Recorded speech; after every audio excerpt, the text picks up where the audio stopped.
Sera mis à la disposition d'Entrée nationale des curricula. C'est le ministre de l'Éducation nationale et de la promotion civique, Dr Aboubakar Siddiq Chourouma, qui a réceptionné cette imprimerie en présence de l'ambassadeur. Pour le ministre de l'Éducation, la dotation de son département d'une imprimerie illustre du raffermissement des relations bilatérales entre le Tchad et la Turquie dans le domaine éducatif. Il a rassuré le donateur de son utilisation rationnelle au bénéfice des élèves tchadiens. Ensuite, cette mobilisation des parents, frères et connaissances marque la remise officielle des diplômes de fin de formation de 50 lauréats de la 26e promotion de la faculté de langue arabe, de communication et l'art de l'université Roi Faisal de N'Djamena.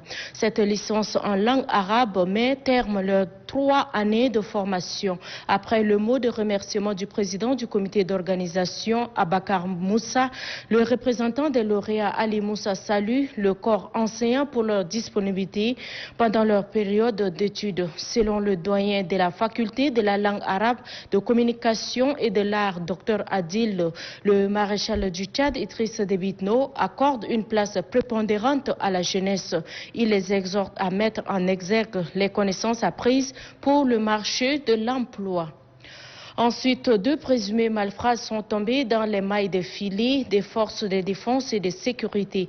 Interpellés pour détention des armes et des produits prohibés, ils ont été présentés ce matin au directeur de la gendarmerie nationale et du 5e substitut du procureur.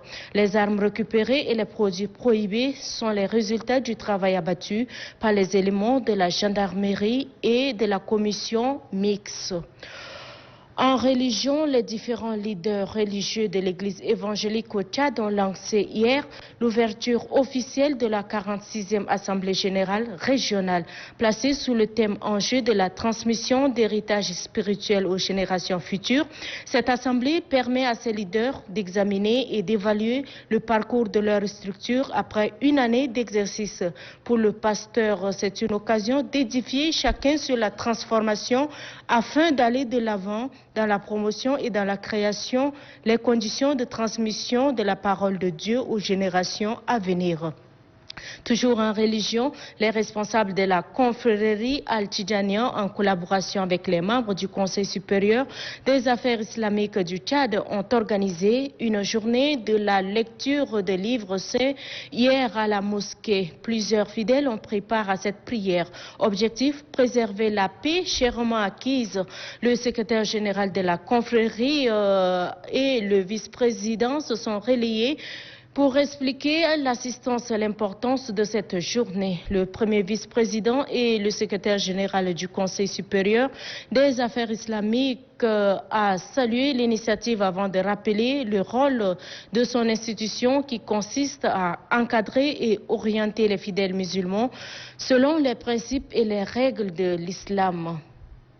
Voilà, c'est tout pour le 16h. Mesdames et messieurs, merci de l'avoir suivi.